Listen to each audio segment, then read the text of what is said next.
2 milyon. Ang mga salitang iyon ay parang mga piraso ng yelo na isa-isang pumatak sa loob ng dibdib ni Dayan, tila huminto ang pag-ikot ng mundo sa paligid niya.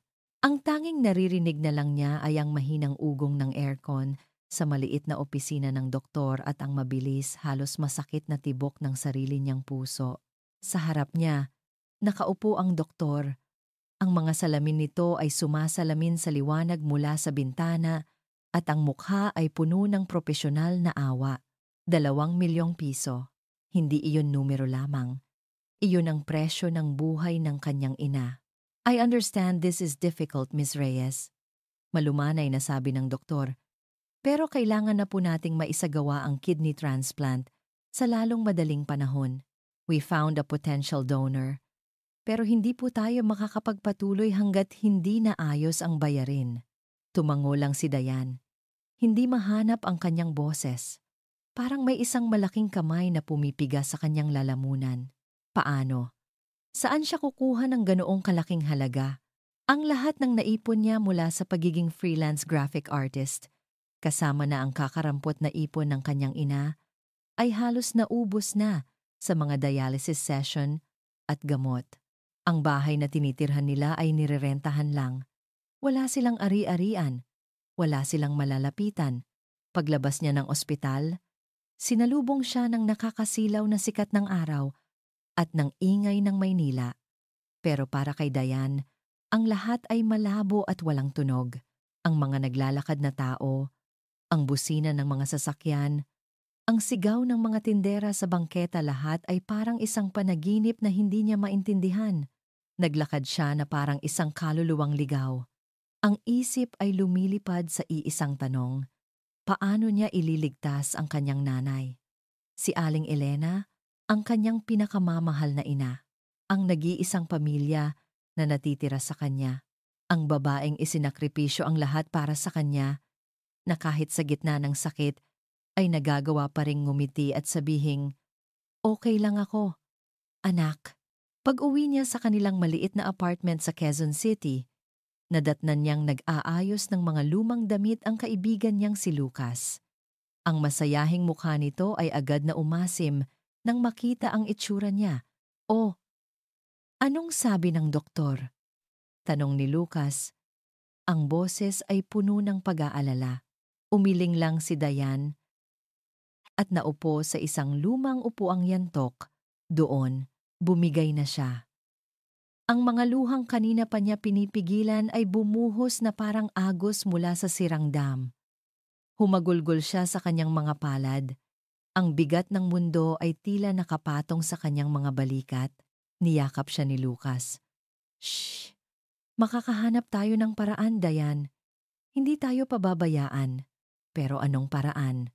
Kahit pagsamahin pa ang lahat ng ipon nilang magkakaibigan, hindi iyon aabot kahit sa kalahati. Ang gabi ay lumalim at kasabay nito ay ang paglubog ng pag-asa ni Dayan.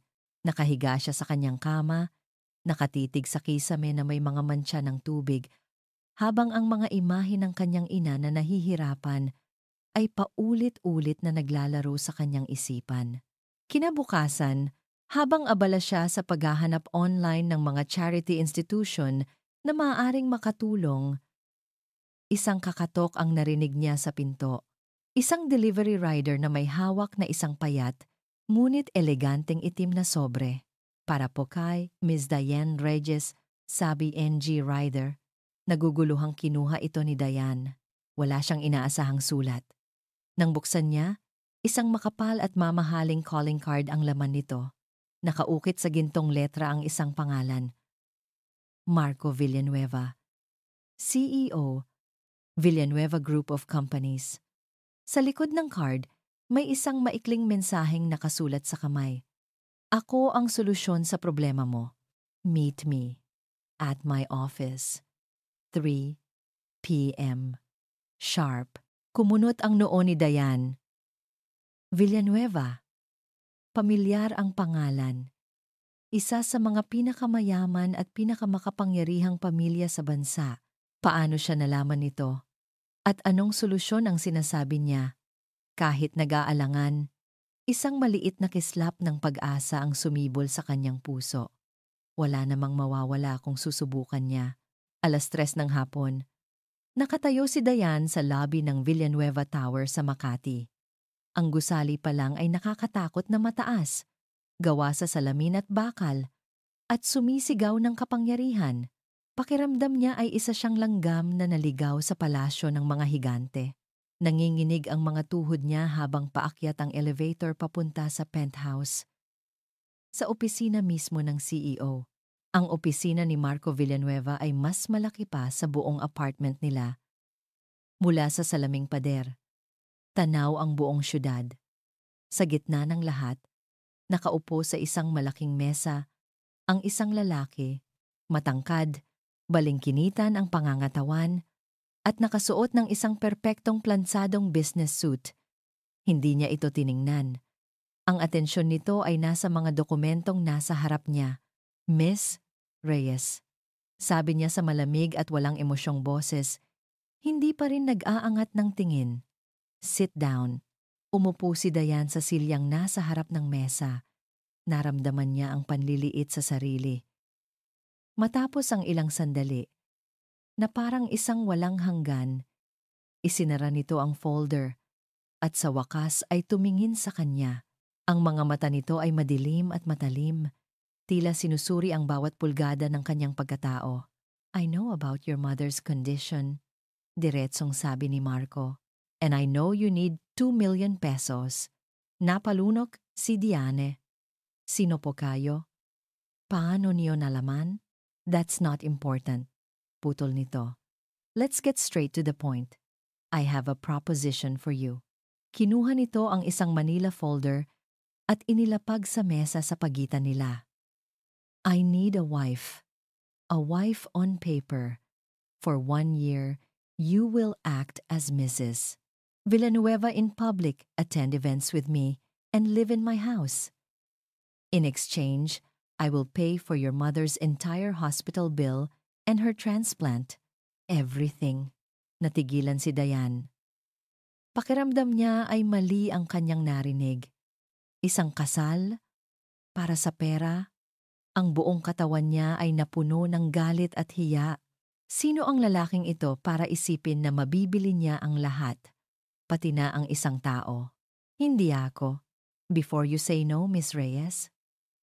Muling putol ni Marco. Think about your mother. This is a business transaction. No emotions involved.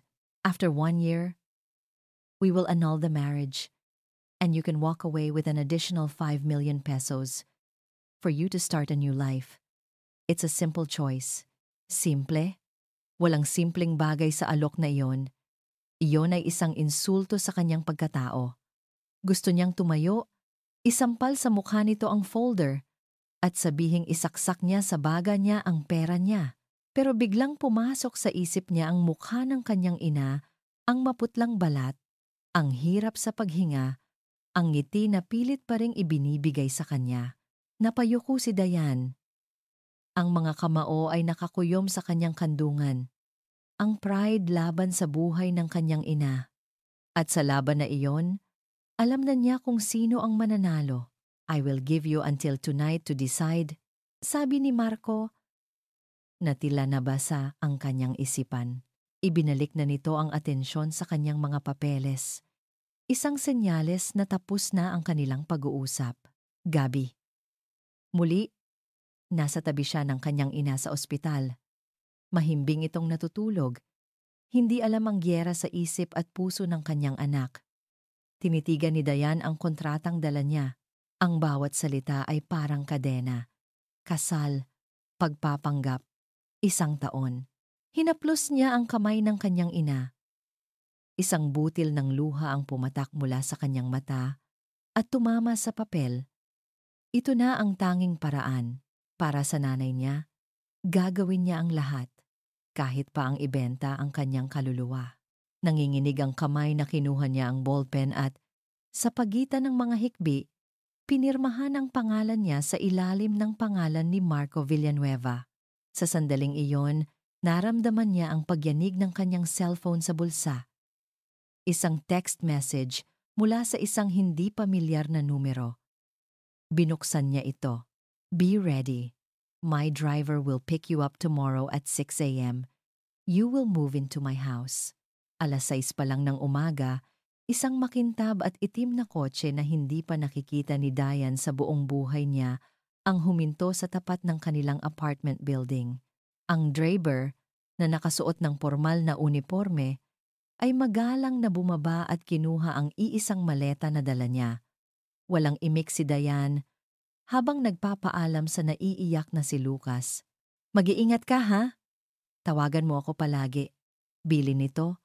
Ang mga mata ay puno ng pag-aalala na hindi nito lubos maintindihan. Tumangulang si Diane.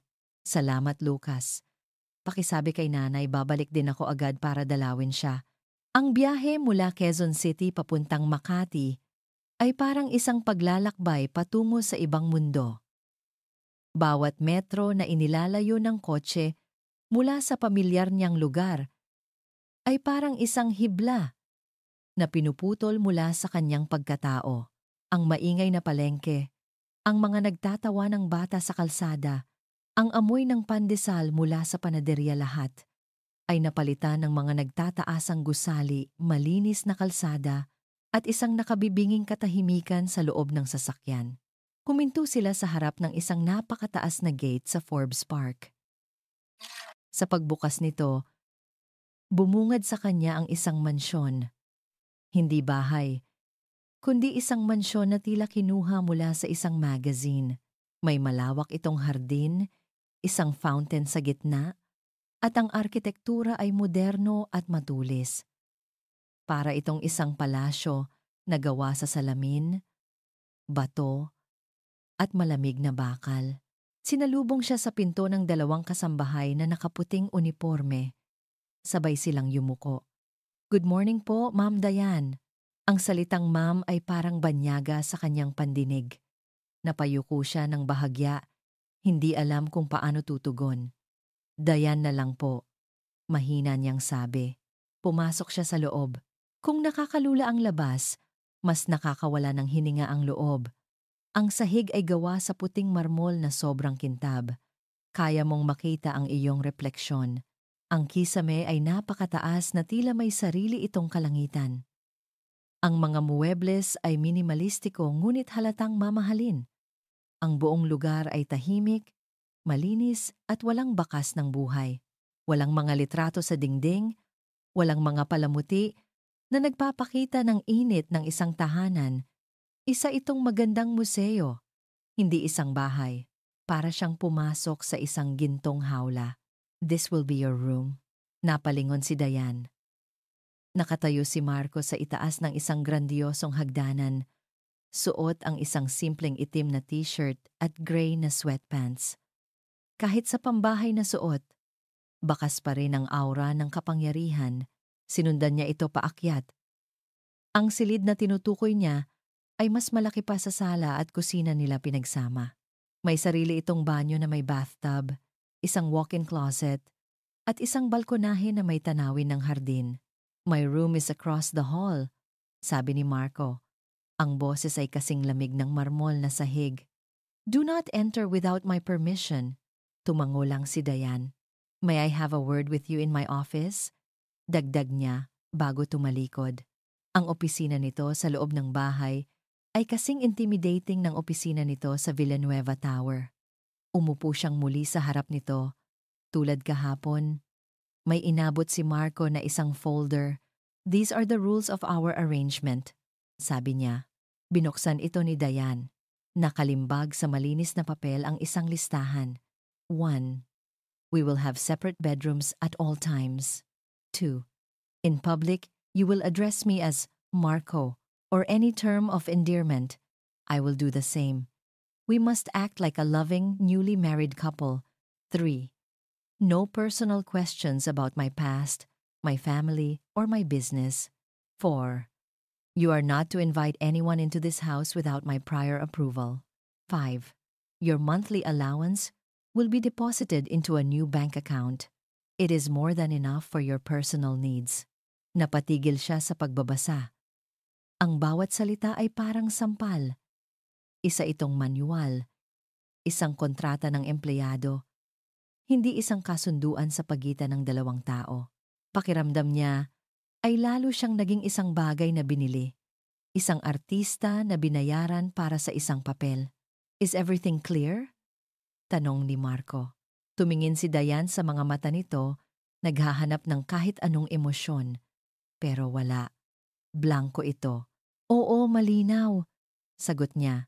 Sinisikap na itago ang pait sa kanyang boses. Maghapon siyang nagkulong sa kanyang kwarto. Sinubukan niyang mag-sketch sa kanyang tablet, pero blanko ang isip niya. Bawat sulok ng silid ay sumisigaw na hindi siya kabilang dito. Nang mag-ring ang kanyang cellphone, halos mapatalon siya sa gulat. Si Lucas. O, kumusta ang unang araw sa bago mong trabaho? Masayang bati nito. Iyon ang kasinungalingang sinabi niya na nakakuha siya ng isang biglaang in-house project sa isang malaking kliyente. Okay lang. Pilit niyang pinasigla ang boses. Medyo malaki ang bahay ng kliyente ko. Talaga? Siya na ba yung magbabayad para sa operasyon ni Tita Elena? Oo, kasama sa kontrata. Ang sakit ng pagsisinungaling ay dumagan sa kanyang dibdib. Nagkwento pa si Lucas tungkol sa kanyang araw, tungkol sa mga nakakatawang tawag sa kanyang radio show. Bawat tawa nito ay parang isang sundot sa puso ni Dayan. Isang paalala ng simple at totoong buhay na pansamantalan niyang iniwan. Pagkababa niya ng telepono, naramdaman niya ang matinding kalungkutan. Nasa isang marangyang lugar siya, pero pakiramdam niya ay mas mag-isa siya kaysa dati. Ang unang gabi ay ang pinakamahirap. Nakahiga siya sa malambot na kama na mas malaki pa sa dati niyang higaan, pero hindi siya makatulog. Ang katahimikan ng mansyon ay nakakabingi. Walang ugong ng tricycle, walang tahol ng aso, walang tawanan ng mga kapitbahay. Tanging ang mahinang tunog ng aircon. Mag-aalas 12 na ng gabi nang may marinig siya. Isang pinto na dahan-dahang bumukas sa kabilang hallway ang pinto ng kwarto ni Marco. Sinundan ito ng mga yabag at pagkatapos, isang matinis, basag na tunog. Parang isang babasaging bagay na inihagis sa pader.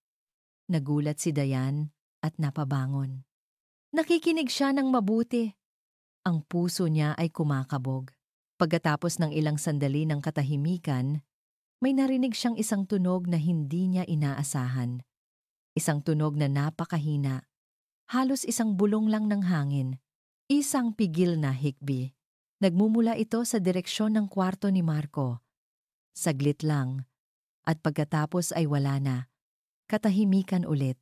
Ngunit ang tunog na iyon ay nanatili sa isipan ni Dayan. Isang maliit na bitak sa imahe ng malamig at walang pakiramdam na CEO. Kinabukasan, maaga siyang bumaba. Nadatnan niya si Marco sa dining area, nagbabasa ng dyaryo habang umiinom ng kape. Balik na naman ito sa kanyang formal na anyo, na para bang walang nangyari kagabi. Good morning. Bati nito. Hindi man lang nag-angat ng tingin. Morning. Sagot ni Dayan. May pupuntahan tayo ngayong gabi. Sabi ni Marco. Ibinaba ang dyaryo at sa wakas ay tiningnan siya. Isang charity ball.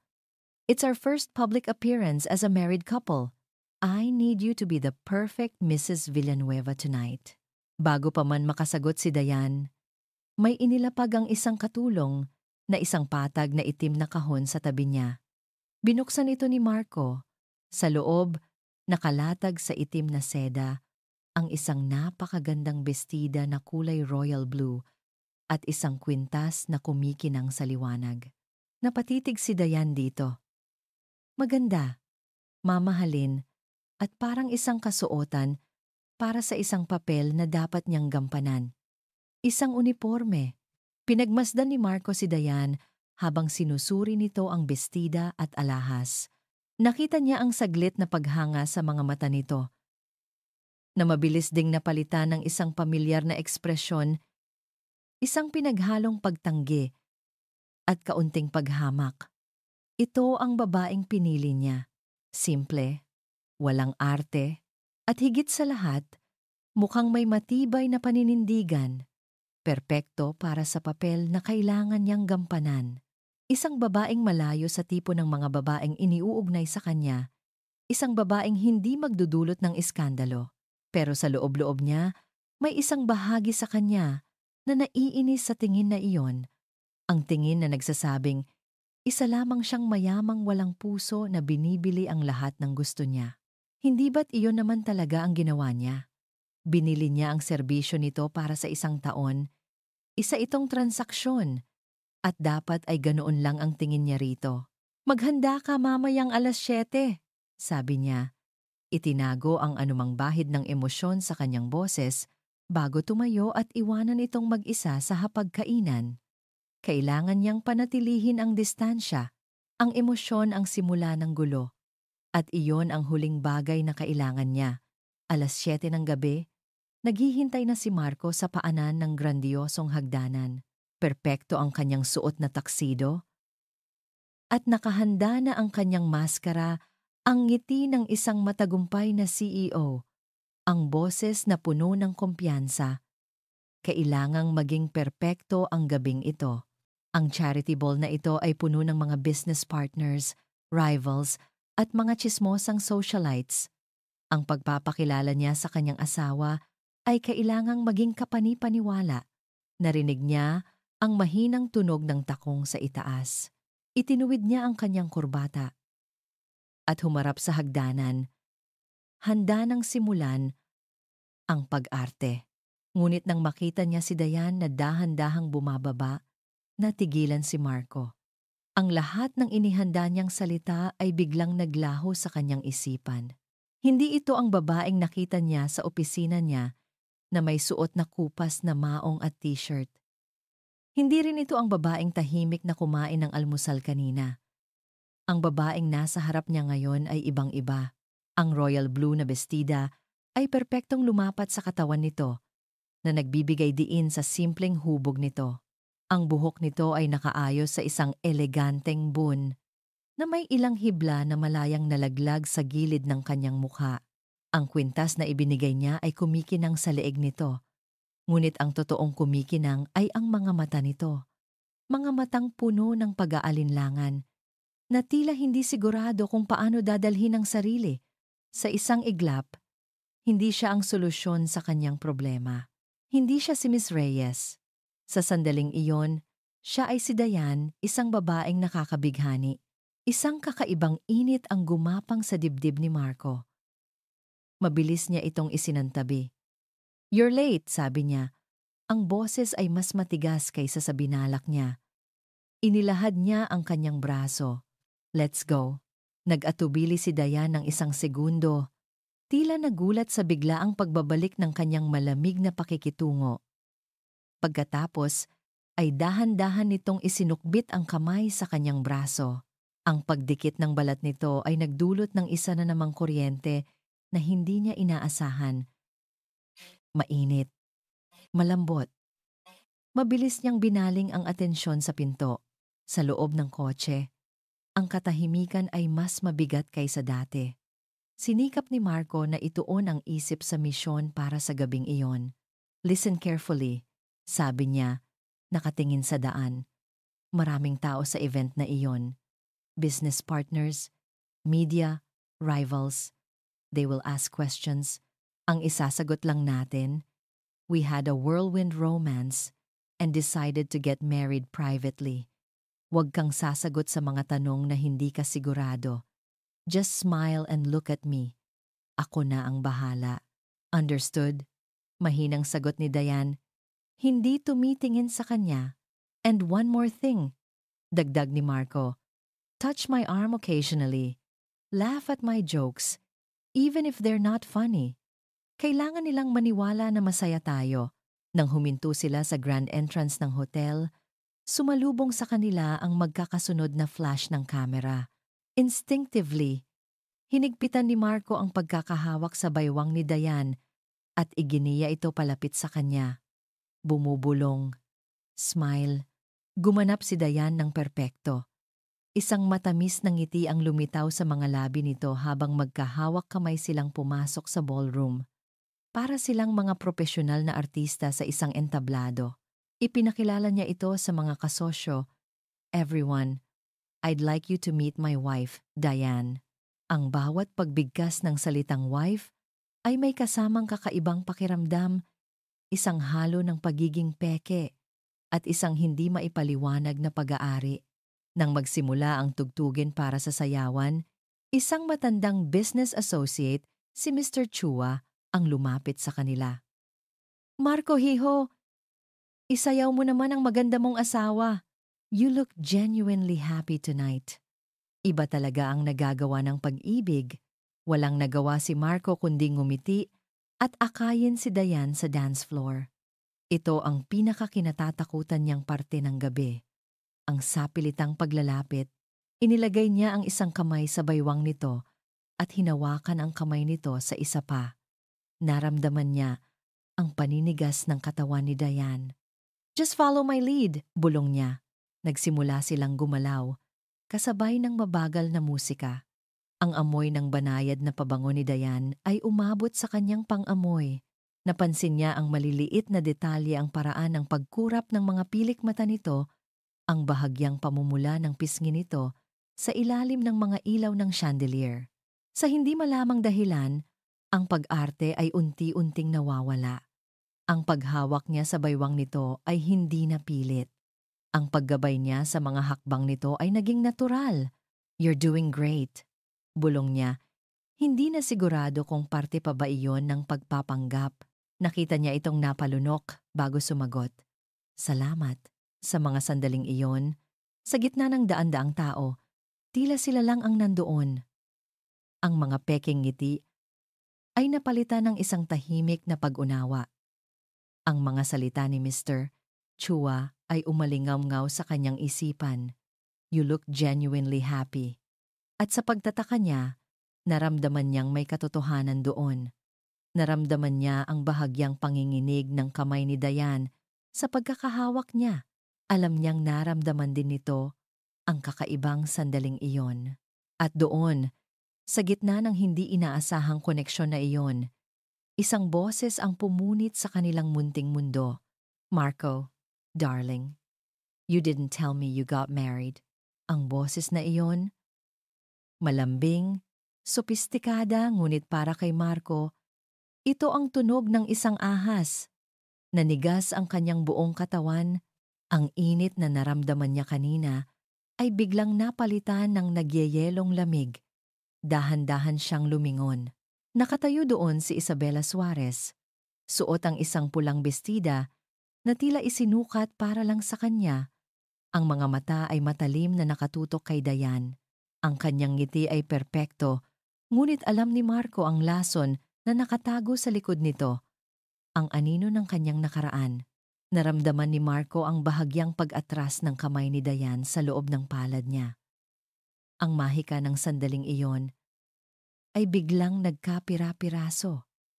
Automatikong bumalik ang kanyang malamig na depensa. Humigpit ang pagkakahawak niya sa baywang ni Diane, hindi na bilang isang malambing na gabay, kundi bilang isang babala, isang pag-angkin.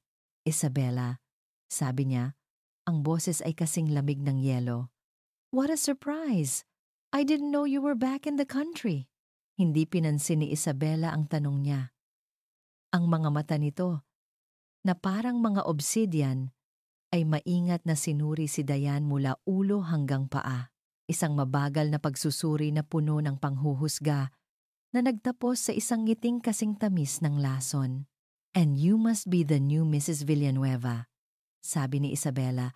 Ang boses ay malambing, ngunit may sundot ng pang-iinsulto. Inilahad nito ang kamay kay Diane. Isabela Suarez, it's a pleasure. Finally meet you. Nag-aalangang tinanggap ni Diane ang kamay nito. Diane Reyes. I mean, Villanueva. Of course, Villanueva. Ulit ni Isabela, na tila ninamnam ang salita bago binitiwan ang kamay ni Diane. Ibinalik nito ang atensyon kay Marco. You should have told me, darling.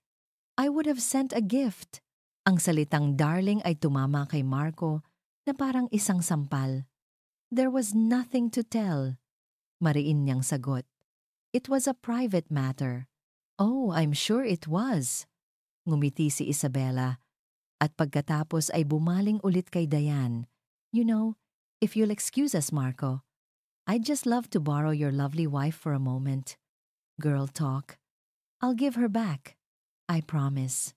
Bago pa man makatanggi si Marco, malambing ngunit may puwersang hinawakan ni Isabela ang braso ni Dayan. Let's go to the powder room. The lighting there is much better for a proper chat. Walang nagawa si Dayan, kundi magpatangay. Nakita ni Marco ang gulat at bahagyang takot sa mga mata nito bago sila tuluyang mawala sa gitna ng mga tao. Naiwan siyang nakatayo sa gitna ng dance floor. Ang mga kamao ay nakakuyom sa kanyang tagiliran. Isang galit na pamilyar ang kumulo sa loob niya. Galit sa sarili dahil hinayaan niyang mangyari iyon. Galit kay Isabela dahil sa walang kahihiyan nitong pagbabalik. Ang ilang minutong pagkawala nila ay parang isang oras. Nang bumalik si Dayan, mag-isa na lang ito. Ang bahagyang pamumula sa kanyang mga pisngi kanina ay wala na. Napalitan ng isang hindi maipaliwanag na pamumutla. Ang mga mata nito ay hindi na nakatingin sa kanya, kundi sa isang malayong lugar. Ang koneksyon na kanilang naramdaman kanina ay tuluyan ng naging abo. Let's go home, sabi ni Dayan. Ang boses ay mahina at walang buhay. What did she say to you?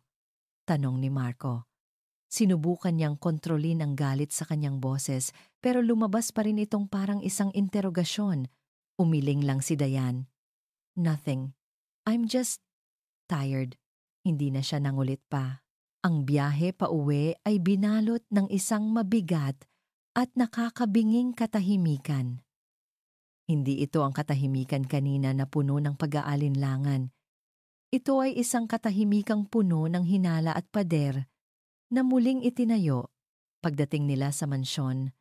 Naunang bumaba si Dayan at mabilis na pumasok sa loob, paakyat sa hagdanan patungo sa kanyang kwarto. Hindi man lang siya nito nilingon. Hinubad ni Marco ang kanyang bowtie. Pakiramdam ay sinasakal siya nito.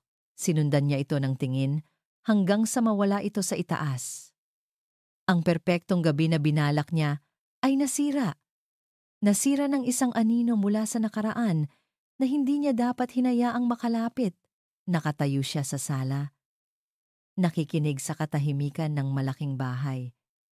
Narinig niya ang pagsara ng pinto ng kwarto ni Dayan. Isang pakiramdam ng pagkabalisa, isang emosyon na matagal na niyang ibinaon ang biglang lumitaw. Ito ay parte pa rin ng kasunduan. Kailangan niyang siguraduhin na ang kanyang asawa ay nasa maayos na kalagayan para magampanan ang papel nito. Iyon lang iyon, sabi niya sa sarili. Pero habang paakyat siya sa hagdanan at huminto sa tapat ng sarado nitong pinto, alam niyang hindi lang iyon ang dahilan. Ang imahe ng maputla nitong mukha ay bumabagabag sa kanya. Kumatok siya ng marahan. Walang sagot. Kumatok siyang muli, mas malakas ng kaunti. Nang walang sumagot, dahan-dahan niyang pinihit ang seradura. Nakita niya itong nakaupo sa gilid ng kama, nakatalikod sa pinto. Ang mga balikat nito ay bahagyang nakayuko. Hindi niya alam kung ano ang dapat sabihin. Ang mga salita ay tila nawala. Sa huli, ang lumabas sa kanyang bibig ay isang tanong na mas totoo at hindi kasing lamig ng inaasahan niya. Are you okay? She didn't hurt you. Did she? Napalingon si Dayan sa tunog ng kanyang pangalan. Nakatayo si Marco sa may pintuan. Ang mukha ay hindi mabasa sa dilim ng pasilyo, tanging ang silweta lamang nito ang nakikita niya. Ang tanong nito ay lumutang sa hangin, simple ngunit hindi niya inaasahan. Are you okay? She didn't hurt you. Did she? Hindi siya kaagad nakasagot. Ang utak niya ay sinubukang unawain ang tono ng boses nito. May bahid ba ng pag-aalala? O isa lang itong formalidad? Isang paraan ng pag-check sa kanyang asset para masigurong nasa maayos pa itong kondisyon? Ipinilig niya ang kanyang ulo at yumuko. Okay lang ako. Sagot niya, ayaw makipagtagpo ng tingin. Pagod lang talaga. Narinig niya itong bumuntong hininga. All right, get some rest. May meeting ako bukas ng umaga. Narinig niya ang mga yabag nito, palayo at ang pagsara ng pinto sa kabilang kwarto. Naiwan siyang mag-isa sa katahimikan, ngunit ang tanong nito ay nanatili sa kanyang isipan. Ang mga salita ni Isabela ay muling umalingaw-ngaw. Pera lang ang habol mo. Tandaan mo, kung sino ang unang minahal, siya rin ang babalikan. Isang kirot ang dumaan sa kanyang dibdib. Bakit siya nasasaktan? Hindi ba't ito naman talaga ang katotohanan? Isa lang siyang binayarang asawa. Wala siyang karapatang masaktan. Kinabukasan, nagising siyang masama ang pakiramdam. Mabigat ang kanyang ulo at nanginginig ang kanyang buong katawan sa ginaw. Kahit na makapal ang kumot na nakabalot sa kanya, pinilit niyang bumangon. Ngunit sa bawat galaw ay tila umiikot ang kanyang paningin. Ang stress at emosyonal na pagod mula kagabi ay naniningil na. Nang hindi siya bumaba para sa almusal, isang katok ang narinig niya sa pinto. Ma'am Dayan? Okay lang po kayo? Okay lang po, manang. Pilit niyang isinagot. Pero ang boses niya ay paos at basag. Ilang sandali pa. Bumukas ang pinto. Pumasok si Marco. Ang mukha ay seryoso. Manang said, you're not feeling well. Lumapit ito at walang pasabing idinampi ang likod ng palad nito sa kanyang noo. Nagulat si Dayan sa biglaang pagdampi. Ang balat nito ay malamig sa kanyang nag-iinit na balat. You have a fever, sabi nito. Ang kunot sa noo ay mas lumalim. Uminom ka na ba ng gamot? Umiling siya. Umalis ito at pagbalik ay may dalang isang basong tubig at gamot. Inalalayan siya nitong umupo at inabot ang tableta. Drink this. I'll tell Manang to bring you some soup. Huwag ka munang bumangon. Nakatitig lang si Dayan habang inaayos nito ang unan sa kanyang likuran. Bakit ito mismo ang gumagawa nito?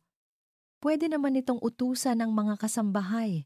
Ang simpleng akto ng pag-aalaga ay isang bagay na hindi niya inaasahan mula sa malamig na CEO. Maghapon siyang nagpahinga. At sa bawat oras, may kakatok sa pinto minsan si Manang na may dalang pagkain, minsan ang isang katulong na may dalang mainit na tsaa. Alam niyang lahat ng iyon ay utos ni Marco. Ang lalaking naglagay ng listahan ng mga batas ay siya ring lalaking sinisiguradong komportable siya sa kanyang pagkakasakit. Ang mga pader na binuo ni Dayan sa paligid ng kanyang puso ay nagsimulang magkaroon ng maliliit na bitak. Kinagabihan, nang medyo bumuti na ang kanyang pakiramdam, naisip niyang magpasalamat. Dahan-dahan siyang bumaba. Narinig niya ang mahinang tunog ng pagtipa sa keyboard mula sa opisina nito. Sumilip siya sa bahagyang nakabukas na pinto.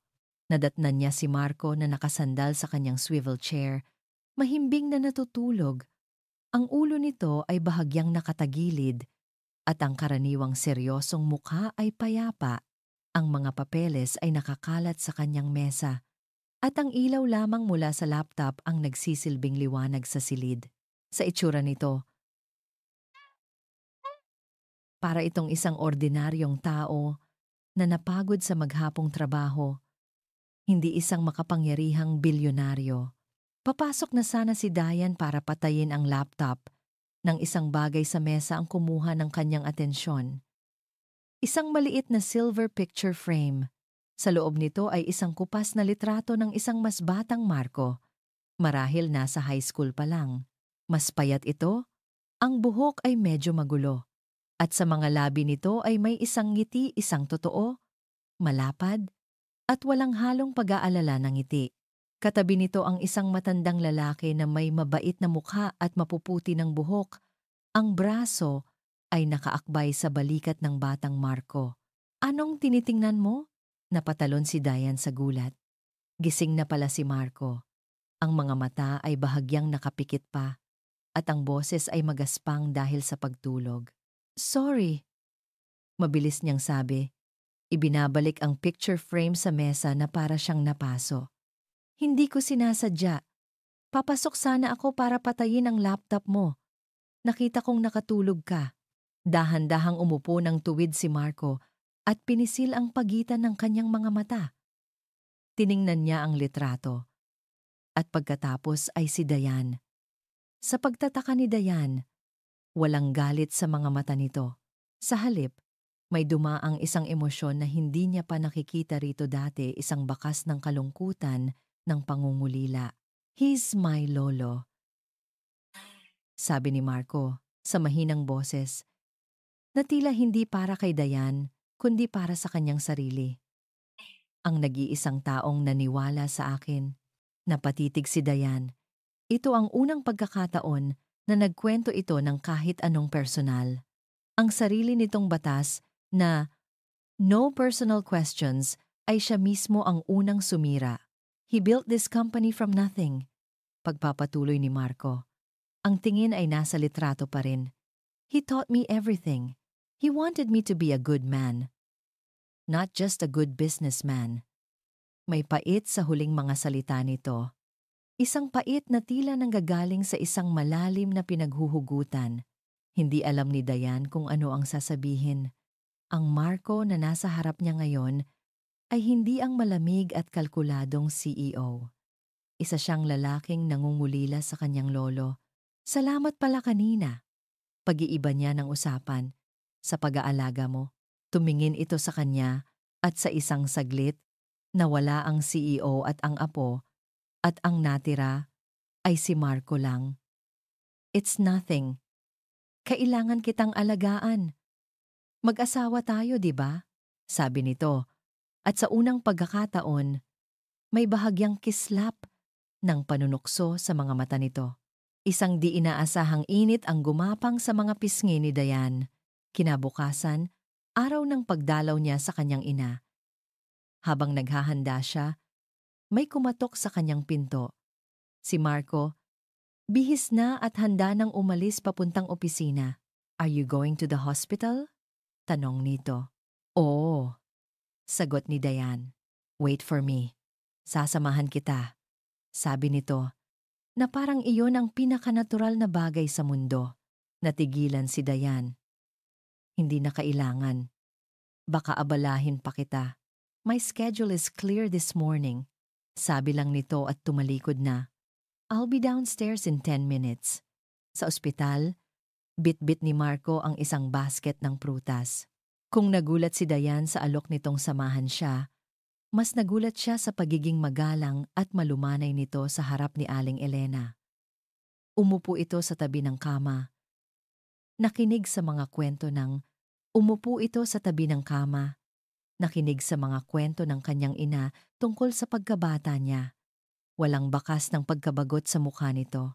Tumango-tango ito sa mga sinasabi ni Aling Elena. At minsan ay napapangiti sa mga nakakatawang alaala, tulad noong nahulog si Dayan sa puno ng bayabas dahil sa pag-akyat.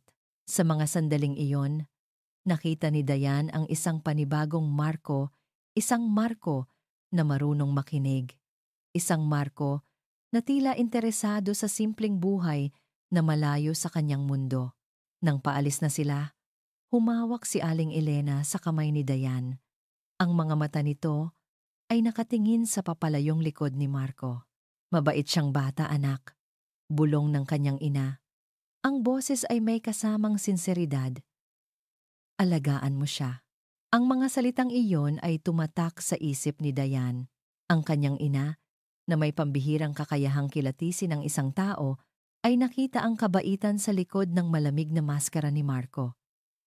Posible kayang tama ang kanyang ina at mali ang kanyang paunang paghusga, ang katahimikan sa kotse pabalik ay hindi na tulad ng dati. Hindi na ito mabigat at puno ng pagkailang. Isa na itong komportableng katahimikan. Isang katahimikang may kasamang isang hindi maipaliwanag na pag-unawa. Sumulyap si Dayan kay Marco na seryosong nagmamaneho. Sino ka ba talaga, Marco Villanueva?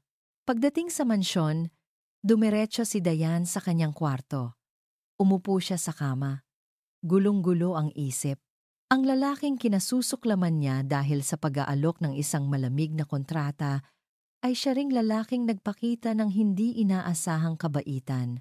Ang lalaking pinirmahan niya para sa pera ay siya ring lalaking ngumiti sa mga kwento ng kanyang ina. Ang mga pader na binuo niya ay hindi na lang nagkakaroon ng bitak. Unti-unti na itong gumuho. Sa gitna ng kanyang pag-iisip, ang marahang pagring ng kanyang cellphone ay parang isang batong ibinagsak sa tahimik na tubig. Si Lucas. Oh, Lucas, napatawag ka? Masaya niyang bati.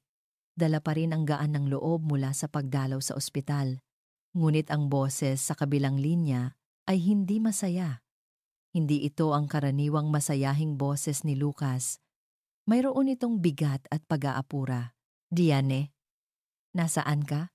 Nasa bahay ng kliyente ko. Bakit? May problema ba? Bigla siyang kinabahan.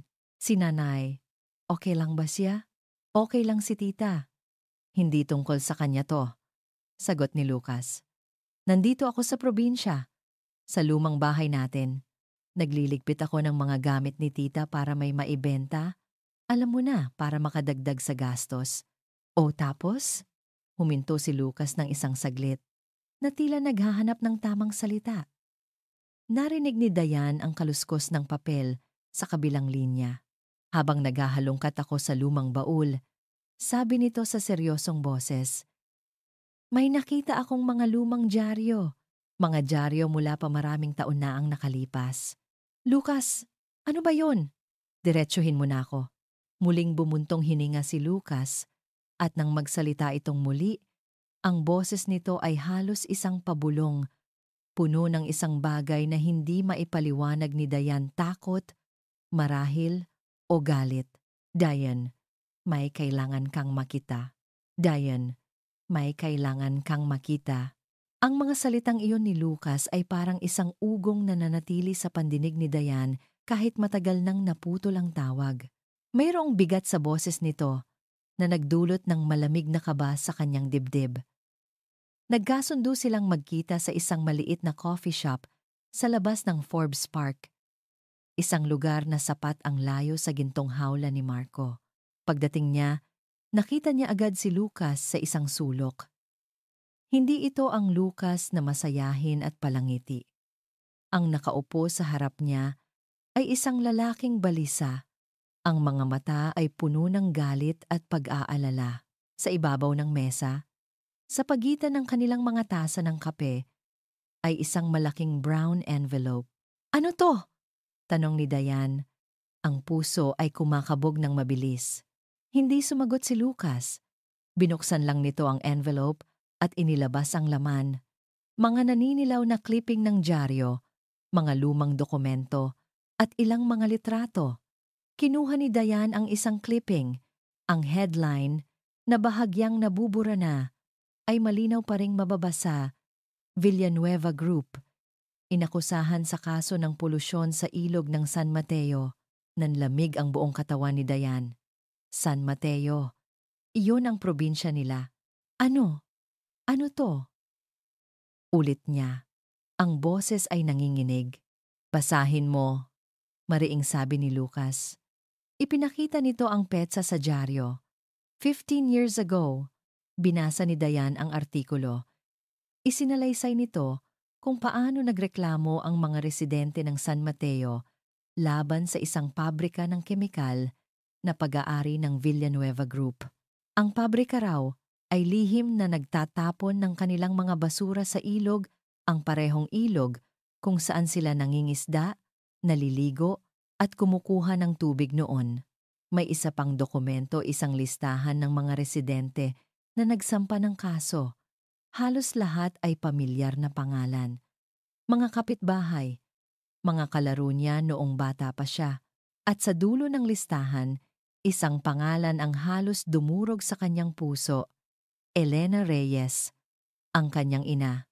Hindi maaari, bulong ni Dayan. umaatras sa kanyang upuan na para siyang nakakita ng multo. Ang hangin ay tila nawala sa kanyang mga baga. Tingnan mo ang mga petsa, Dayan, giit ni Lucas. Nagsimulang maglabasan ang mga kaso ng kidney disease sa San Mateo 2 taon matapos itayo ang pabrika. Tumigil lang nang magsara ito dahil sa reklamo. Pero ang lason, naiwan na sa tubig, naiwan na sa mga katawan nila. Ang lahat ng piraso ay biglang nagkadugtong-dugtong sa kanyang isipan. Ang unti-unting panghihina ng kanyang ina, ang pagdami ng mga kababayan nilang nangailangan ng dialysis, ang lahat ng hirap, ang lahat ng sakit. Villanueva Group. Ang pangalan ay parang isang sumpa. Ang pamilyang nag-alok na iligtas ang kanyang ina ay ang parehong pamilya na naging dahilan ng kanyang sakit. Si Marco. Hirap niyang bigkasin ang pangalan. Alam niya ba to? Nagkibit balikat si Lucas. Hindi ko alam, Dayan. Pero sa yaman at kapangyarihan nila, imposibleng hindi. Now, pag-uwi niya sa mansyon, ang dating pakiramdam ng pagiging dayuhan ay napalitan ng isang umaalab na galit. Ang bawat mamahaling gamit, bawat piraso ng sining sa dingding, ay tila binili mula sa pagdurusa ng mga tao sa San Mateo. Ang gintong hawla ay naging isang monumento ng kasalanan. Nagkulong siya sa kanyang silid at binuksan ang kanyang laptop. Ang mga kamay niya ay nanginginig habang nagtatype. Villanueva Group, San Mateo Pollution. Sa una, puro mga artikulo lang tungkol sa mga charity work at tagumpay ng kumpanya ang lumabas. Tila nilinis ang lahat ng bakas ng nakaraan. Ngunit naghanap siya ng mas malalim. Hanggang sa makita niya ang isang luma, halos nakalimutan ng blog. Ang pamagat nito ay, "Ang ilog na unting pumatay sa amin." Naglalaman ito ng mga kwento ng mga biktima, mga testimonya ng mga pamilyang nawalan ng mahal sa buhay dahil sa sakit sa bato. Nabasa niya ang pangalan ng kanyang ina sa isa sa mga komento, isang desperadong panawagan para sa tulong maraming taon na ang nakalipas. Gumuho ang mundo ni Dayan. Ang bawat salitang nababasa niya ay parang isang punyal na sumasaksak sa kanyang puso. Ang kabaitan na ipinakita sa kanya ni Marco, ang pag-aalaga nito noong may sakit siya, ang ngiti nito sa harap ng kanyang ina, lahat ay naging isang malaking karumal-dumal na kasinungalingan. Gabi na nang bumabasya, inilapag niya ang lahat ng ebidensya sa center table sa sala, ang mga lumang dyaryo, ang mga printout mula sa blog. Naghintay siya sa dilim. Maya-maya, bumukas ang pinto. Pumasok si Marco, may ngiti sa mga labi, at may dalang isang bouquet ng puting bulaklak. Ang mukha nito ay masaya, mas magaan kaysa dati. "Dayan, you're here." Masaya nitong sabi. "I have good news. The best kidney donor has been found for your mother. I already instructed the hospital to proceed. Everything will be fine." Hindi kumibo si Dayan. Ang ngiti ni Marco ay dahan-dahang nawala nang makita nito ang kanyang mukha at ang mga papel na nakakalat sa mesa. "Dayan? What's wrong?" Sa halip na sumagot, tumayo si Dayan at kinuha ang mga papel. Walang emosyon niyang inihagis ang mga ito sa sahig sa paanan ni Marco. Ang mga clipping at dokumento ay nagsabog na parang mga patay na dahon. "Good news?" tanong niya. Ang boses ay puno ng pait at galit na hindi pa niya naramdaman sa buong buhay niya. "Anong good news, Marco? Nababayaran mo kami ng perang, kayo rin ang dahilan kung bakit namin kailangan." Pinulot ni Marco ang isang clipping. Nakita niya ang pagbabago sa mukha nito mula sa pagkalito patungo sa pagkabigla. Tumingin ito sa kanya. Ang mga mata ay nanlalaki. I don't know anything about this." Isang mapait na tawa ang kumawala sa lalamunan ni Dayan. "Of course you don't. Ganyan naman kayong mayayaman. Nagkakalat kayo ng lason. At pagkatapos ay maghuhugas kamay kayo gamit ang pera ninyo. Dayan, listen to me." "No!" I'm done listening! Sigaw niya. Ang mga luha ay bumubuhos na mula sa kanyang mga mata. Tapos na ang kontrata. Tapos na ang lahat. Tumalikod siya. Iniwan si Marco na nakatayo sa gitna ng mga piraso ng kanilang mapait na nakaraan.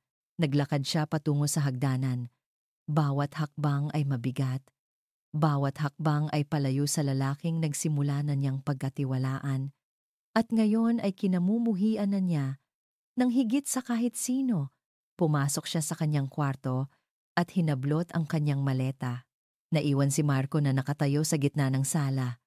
Napapaligiran ng mga piraso ng papel na parang mga basag na piraso ng tiwalang winasak ni Dayan. Ang mga salita nito, ganyan naman kayong mayayaman. Nagkakalat kayo ng lason? At pagkatapos ay maghuhugas kamay kayo gamit ang pera ninyo. Ay umuulit-ulit sa kanyang isipan na parang isang sirang plaka.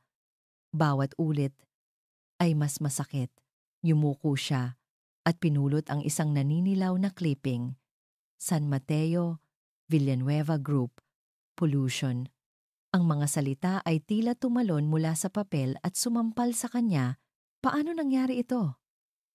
Paanong sa lahat ng taon niya sa kumpanya, walang kahit isang bulong siyang narinig tungkol dito? Ang unang ginawa niya ay ang subukang tawagan si Dayan. Kinuha niya ang kanyang cellphone. Nanginginig ng bahagya ang mga daliri habang pinipindot ang pangalan nito. Nagring ito ng ilang beses bago mapunta sa voicemail. Sinubukan niya ulit. Voicemail. Pangatlo. Pang-apat. Sa ikalimang subok, hindi na ito nagring. Pinatay na nito ang telepono. Isang pakiramdam ng panik. Isang emosyon na hindi niya madalas maramdaman ang nagsimulang kumalat sa kanyang sistema. Iniwan niya ang gulo sa sala at pumanhik sa kanyang opisina. Binuksan niya ang kanyang high-end na laptop at mabilis na nag-login sa internal server ng Villanueva Group. Ito ang kanyang teritoryo. Ang lahat ng sikreto ng kumpanya ay dapat naririto. Nag-type siya sa search bar. San Mateo Factory. Isang listahan ng mga file ang lumabas. Ngunit nang subukan niyang buksan ang mga folder na may label na Incident Report at Legal Settlements, isang pulang mensahe ang sumalubong sa kanya. Access denied. File sealed by Chairman's order. Chairman.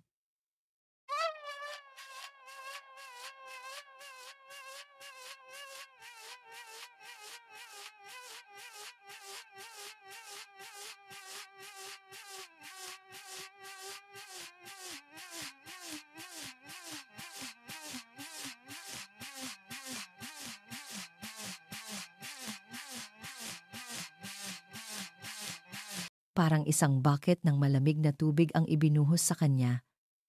Totoo nga, may itinatago ang kumpanya. May itinatago ang kanyang pamilya. Hindi na siya nagsayang ng oras. Kinuha niya ang susi ng kanyang kotse at mabilis na nagmaneho papunta sa bahay ng kanyang mga magulang sa kabilang village. 11:00 na ng gabi, pero wala siyang pakialam. Kailangan niya ng mga sagot.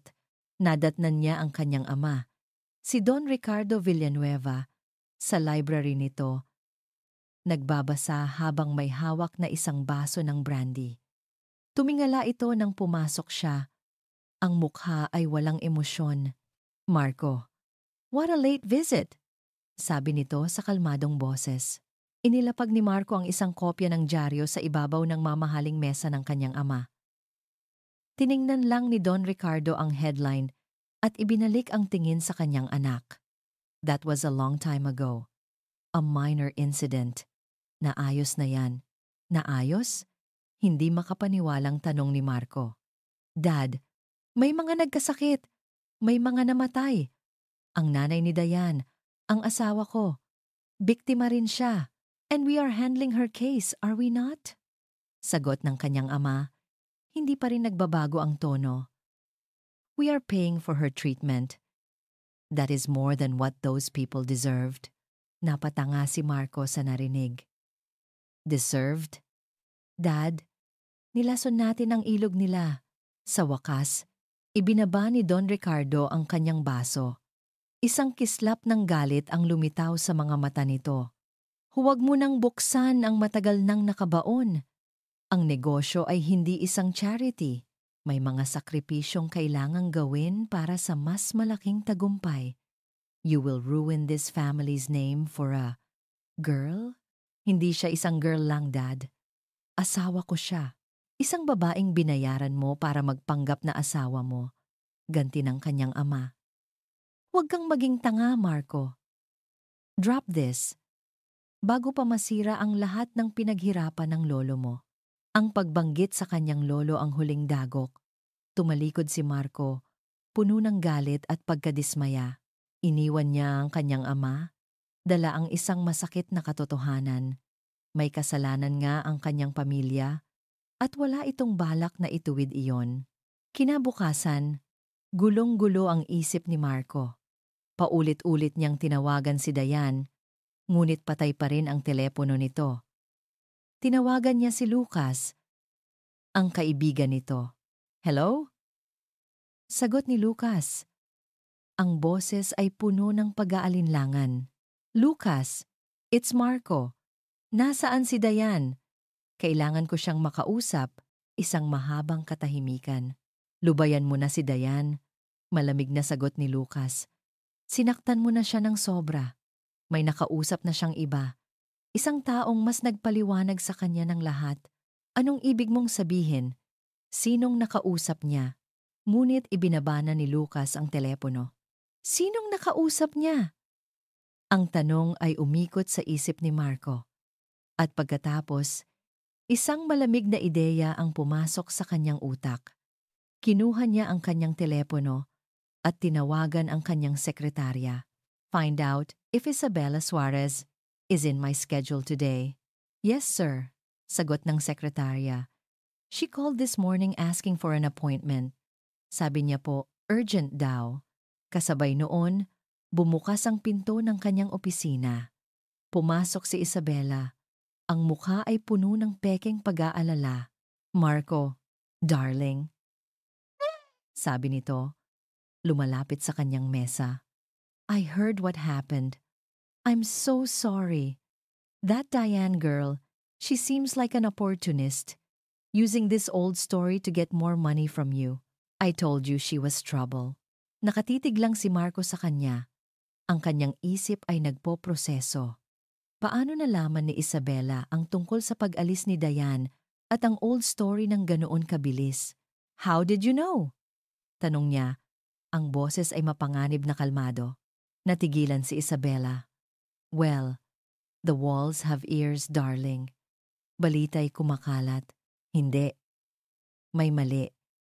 Ngunit bago pa man niya ito makompronta, ang kanyang private line ay biglang nagring.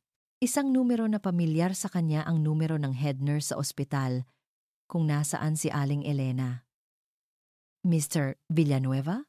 Yes, this is Marco Villanueva. Sir, I'm calling about Mrs. Elena Reyes. Her condition suddenly took a turn for the worse an hour ago. Naging critical po siya. The doctor said she needs the transplant surgery immediately, within the next 24 hours. Napahigpit ang hawak ni Marco sa telepono. Okay, proceed. Do whatever it takes. Huminto ang nurse sa kabilang linya. That's the problem, sir. We were about to, but we received a call from her daughter, Miss Diane Reyes, a few minutes ago. She explicitly instructed us to cancel the procedure. Sinabi niya po na hindi na niya tatanggapin ang financial assistance ninyo. Ang mga salita ng nurse ay parang mga martilyong pumukpok sa dibdib ni Marco. She what? She canceled everything, sir. We cannot proceed without her consent. I'm sorry. Ibinaba ni Marco ang telepono. Napatingin siya sa kawalan. Ang mukha ay blanko. Ang babaeng mahal na mahal ang kanyang ina dahil sa galit at pride ay handang isapanganib ang buhay nito para lang makalayo sa kanya. At siya, na may hawak ng lahat ng kapangyarihan at pera para iligtas ito, ay walang magawa. Ang mahabang pasilyo ng ospital ay tila walang katapusan. Bawat hakbang ni Dayan ay mabigat, na para siyang may hinihilang kadena sa kanyang mga paa. Ang hangin ay amoy antiseptic at pag-aalala. Sa dulo ng hallway, sa labas ng intensive care unit, nakaupo si Lucas sa isang plastic na upuan. Ang mukha ay nakasubsob sa kanyang mga palad. Lucas? Mahinang tawag ni Dayan. Tumingala ito. Ang mga mata ay namumugto. Dayan, si Tita Elena. Hindi na nito kailangang tapusin ang sinasabi. Ang emergency call mula sa ospital kaninang madaling araw ay isang bangungot na naging totoo. Biglang bumigay ang mga bato ni Aling Elena. Kailangan na itong maoperahan sa lalong madaling panahon. Kung hindi, hindi kayang isipin ni Dayan ang kasunod. Umupo siya sa tabi ni Lucas. Ang katawan ay nanginginig sa kabila ng init sa loob ng ospital. Ang bigat ng kanyang desisyon ay parang isang dambuhalang bato na dumadagan sa kanyang dibdib. Pinipigilan siyang huminga. Tinawagan niya ang ospital kanina. Sa gitna ng galit, sakit, at nasirang tiwala, sinabi niya sa kanila na itigil ang lahat ng tulong mula kay Marco Villanueva. Isang desisyon na ginawa ng kanyang pride. Isang desisyon na ngayon ay maaaring maging sanhi ng kamatayan ng kanyang ina. Anong sabi ng doktor? Tanong niya. Ang boses ay halos isang pabulong. Kailangan ng operasyon.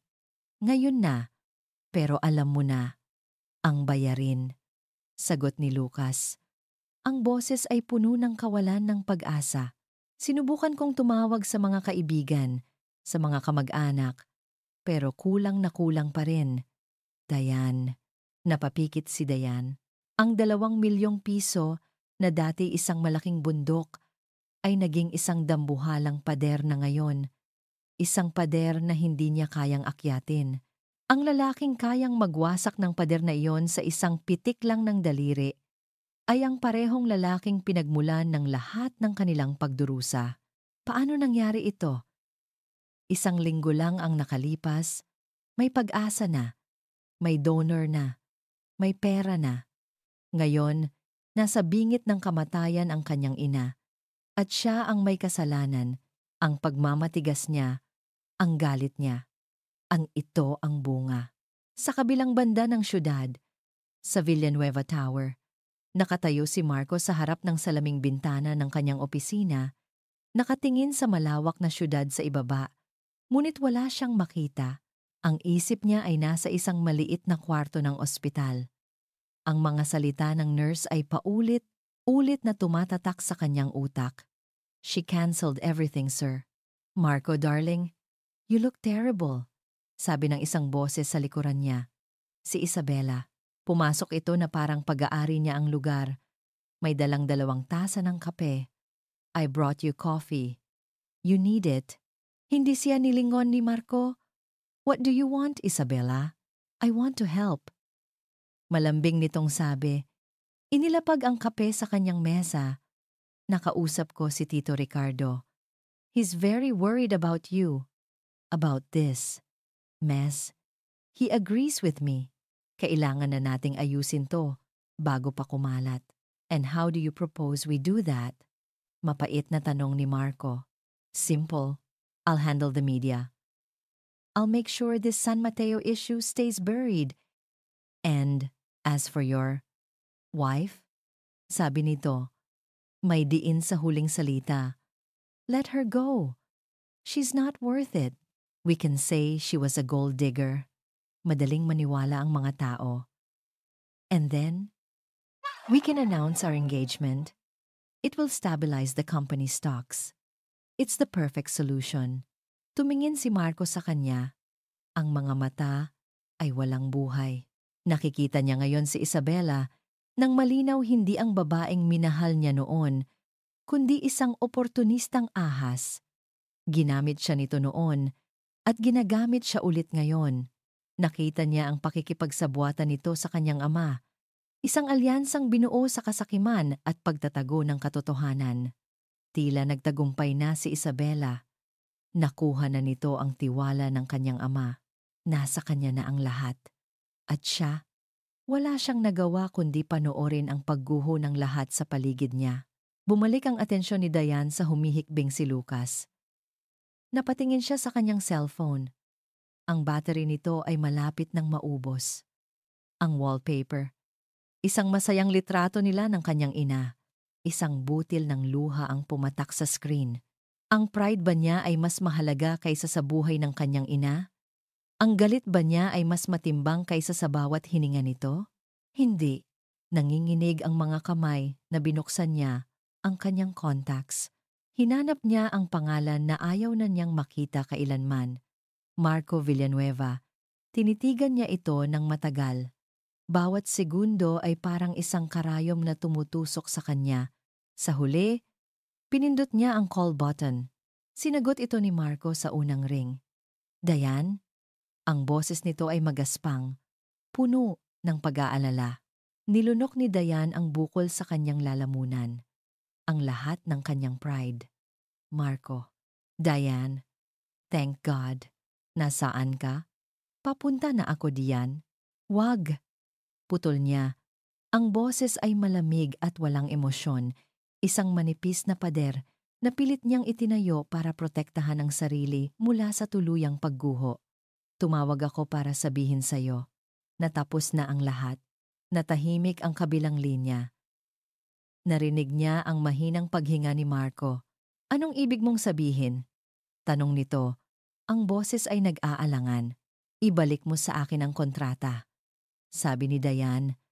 Bawat salita ay parang lasong lumalabas sa kanyang bibig. Dahil alam niyang kasinungalingan ang bawat isa. I-annul na natin. Aalis na kami. Isasauli ko ang pera mo kapag nakaipon na ako. Hindi ko kailangan ng madumi mong pera. Isang mahabang, masakit na katahimikan ang namagitan sa kanila. Alam ni Diane na sa pagsasabi niya nito, tinatatakan na niya ang kapalaran ng kanyang ina. Pero kailangan niyang gawin. Kailangan niyang putulin ang lahat ng ugnayan sa lalaking ito. Kahit pa kapalit nito ay ang lahat-lahat sa kanya. Diane, please, wag nating pag-usapan yan ngayon. Your mother. Wag mong babanggitin ang nanay ko. Sigaw niya. Hindi na napigilan ang emosyon. Wala kang karapatan! At sa mga salitang iyon, pinatay niya ang tawag. Ibinagsak niya ang cellphone sa kanyang kandungan. At doon, sa harap ni Lucas, sa malamig na pasilyo ng ospital, tuluyan na siyang humagulgol. Nawala na ang lahat. Ang kanyang ina ay nasa bingit ng kamatayan. Ang lalaking kaya siyang tulungan ay ang lalaking pinakakinamumuhian niya.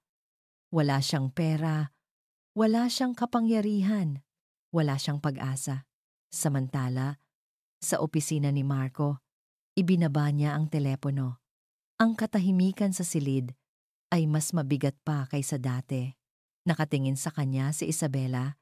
Isang ngiti ng tagumpay ang unti-unting sumisibol sa mga labi nito. See? I told you. Sabi nito. She's just causing you pain. It's time to cut your losses, Marco. Ngunit hindi nakatingin si Marco kay Isabela. Ang tingin niya ay nakapako sa isang bagay sa kanyang mesa, ang maliit na silver picture frame na may litrato niya kasama ang kanyang lolo. Ang ngiti ng kanyang lolo ay tila nangungusap sa kanya. He wanted me to be a good man, not just a good businessman. Ano ang gagawin ng isang mabuting tao sa sitwasyong ito? Isang desisyon ang dahan-dahang nabuo sa kanyang isipan. Isang desisyon na hindi nakabase sa negosyo o sa pangalan ng pamilya. Isang desisyon na maaaring ikabagsak ng lahat ng kanyang pinaghirapan. Isang desisyon para sa babaeng nagturo sa kanya ng kahalagahan ng isang buhay. Tumingin siya kay Isabela. Ang mga mata niya ay hindi na blanko. Mayroon ng apoy dito, isang apoy ng determinasyon. Get out of my office, Isabela. Sabi niya sa malamig at pinal na boses. Nagulat si Isabela. What? Marco, I'm just trying to help, I said. Get out. Nang makalabas si Isabela, Kinuha ni Marco ang kanyang telepono. Hindi si Dayan ang tinawagan niya. Hindi rin ang ospital. Isang tao lang ang makakatulong sa kanya ngayon. Tinawagan niya ang kanyang pinagkakatiwalaang abogado. Isang taong tapat sa kanya at hindi sa kanyang ama, Attorney Romero. Sabi niya, nang sagutin nito ang tawag. Sir Marco, napatawag po kayo? Tumingin si Marco sa bintana. Sa syudad na minsan ay tiningnan niya bilang kanyang kaharian. Ngayon, handa na siyang isuko ang lahat. Find everything about the San Mateo factory case. Everything. Pull out all the original files. Kahit pa kailanganin mong sirain ang selyo ng chairman, I want every single detail. Every victim's name, every dirty secret. Huminto siya sandali, huminga ng malalim, at idinugtong ang pinakamahalagang utos. I don't care who gets hurt. Ang opisina ni Marco sa mansyon ay hindi na isang lugar ng negosyo. Ito ay naging isang war room. Ang mamahaling mahogany na mesa ay natabunan ng mga kahon ng lumang dokumento, mga financial report, at mga legal na papeles. 3 araw at 3 gabi na silang halos walang tulog ni Attorney Romero.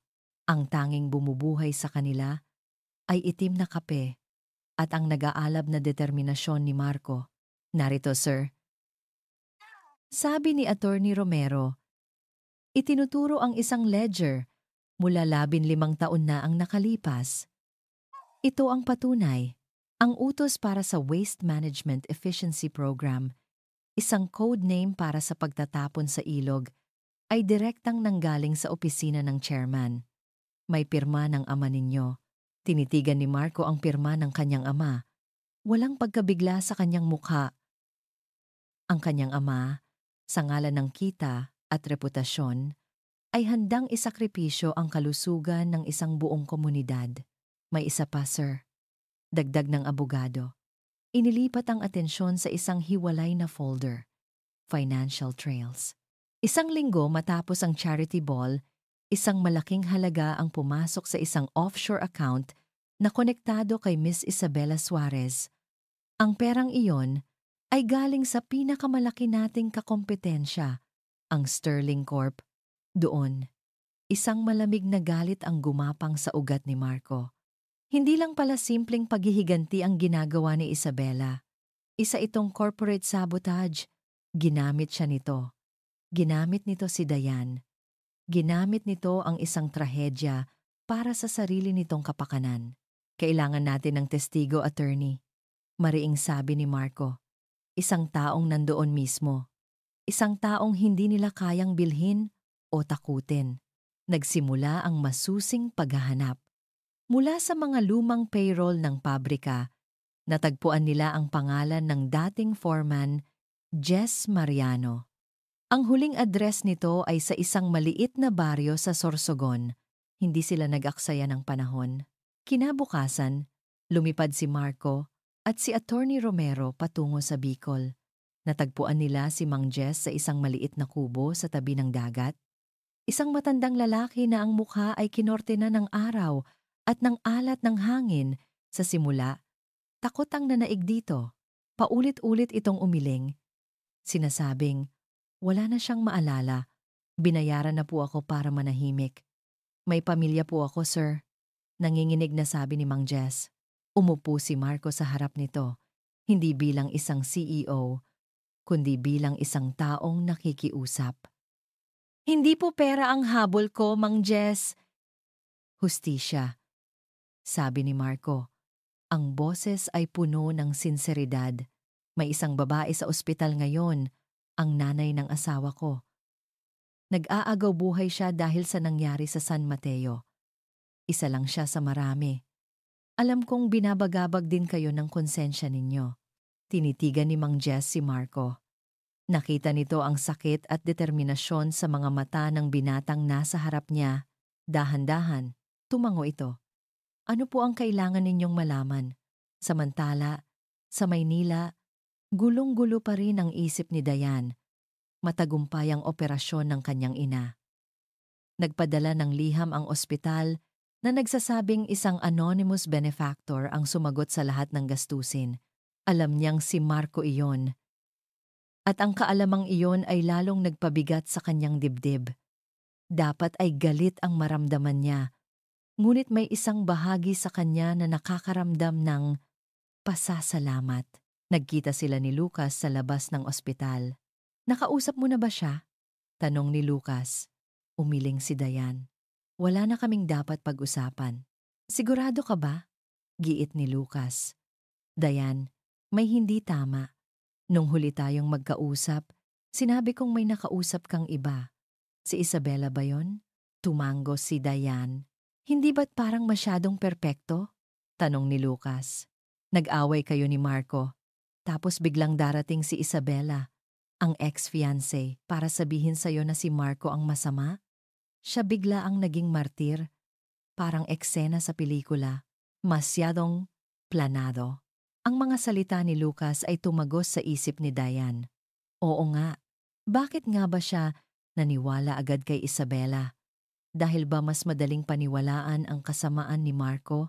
Pero ang Marco na nakilala niya sa mga huling araw, ang Marco na nag-alaga sa kanya, ang Marco na gumalang sa kanyang ina, ang Marco na nangungulila sa kanyang lolo, hindi iyon tugma sa imahe ng isang halimaw na kayang manlason ng isang buong bayan.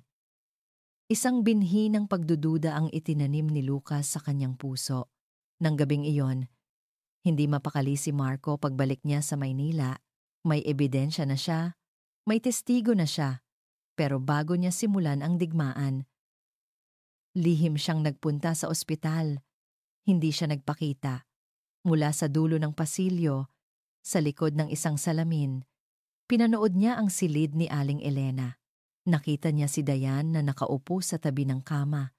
Hinahaplos ang kamay ng natutulog na ina. Pagkatapos ng ilang sandali, nakita niyang yumuko si Dayan. At kahit mula sa malayo, alam niyang umiiyak ito.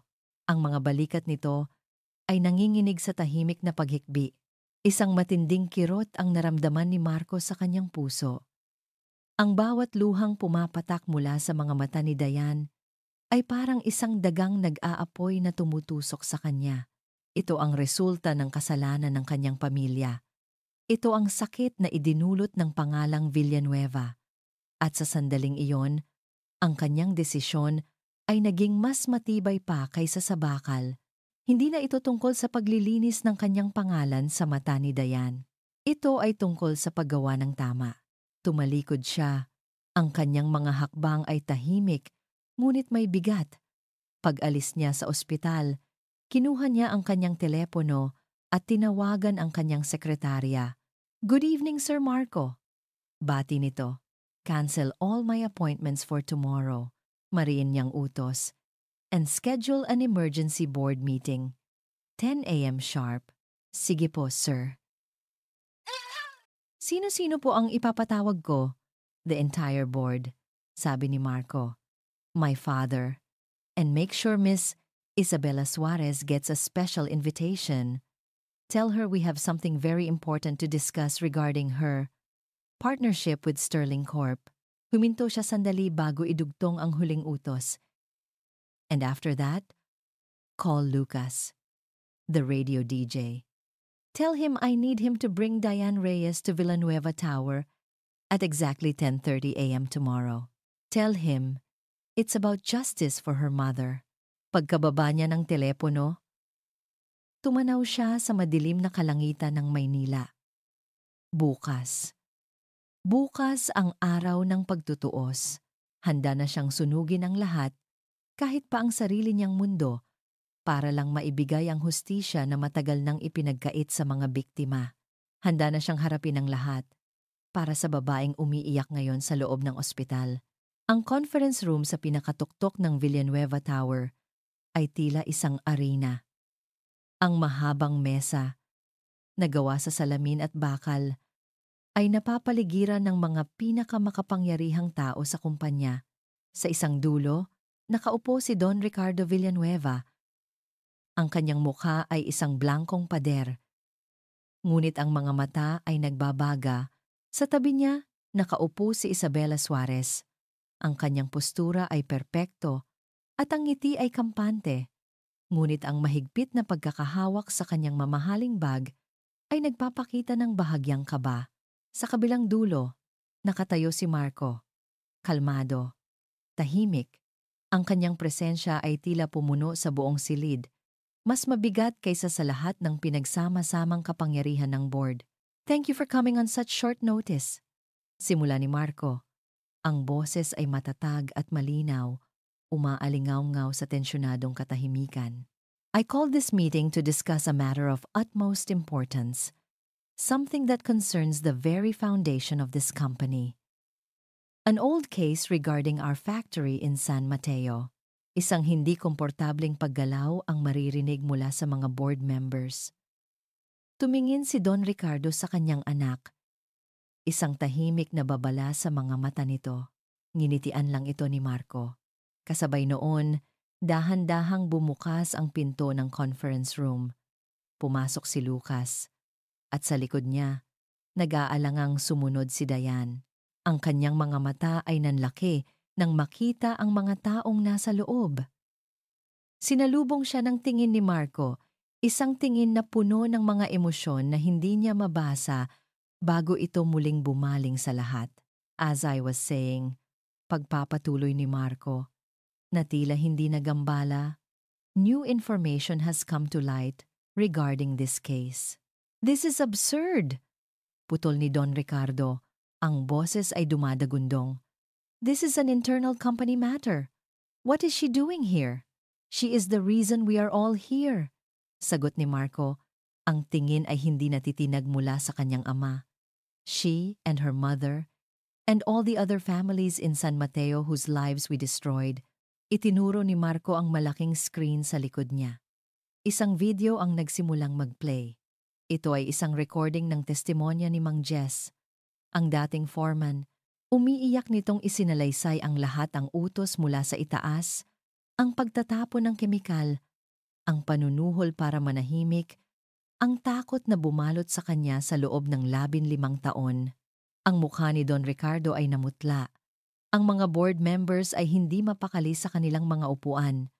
Tanging si Isabela lang ang nanatiling kalmado, bagamat ang kanyang ngiti ay bahagyang kumupas na. "A testimony from a disgruntled employee," sabi ni Isabela. Tumatawa ng bahagya. "That's hardly evidence, Marco." "You're right," sang-ayon ni Marco. Na ikinagulat ng lahat. Lumakad siya patungo sa sound system. "A testimony is not enough. How about a recording?" Pinindot niya ang play. Isang pamilyar na boses ang pumuno sa silid, ang boses ni Isabela. "Don't worry, Mr. Sterling. Marco is eating out of the palm of my hand. He's distracted. By the time he figures out what's happening, we would have already leaked the San Mateo documents to the press. The Villanueva stocks will plummet, and Sterling Corp will be there for a hostile takeover." Isang nakabibinging katahimikan ang sumunod. Lahat ng mata ay napunta kay Isabela. Ang kanyang mukha ay wala ng kulay. Kasing puti ng kanyang suot na bestida. That's fake!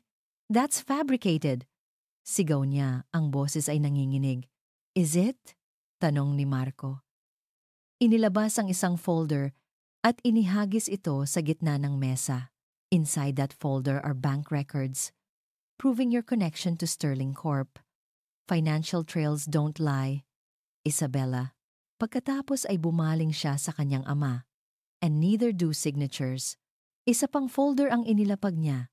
Naglalaman ito ng orihinal na memo na may pirma ni Don Ricardo, ang utos na nagsimula ng lahat ng trahedya. Napatayo si Don Ricardo.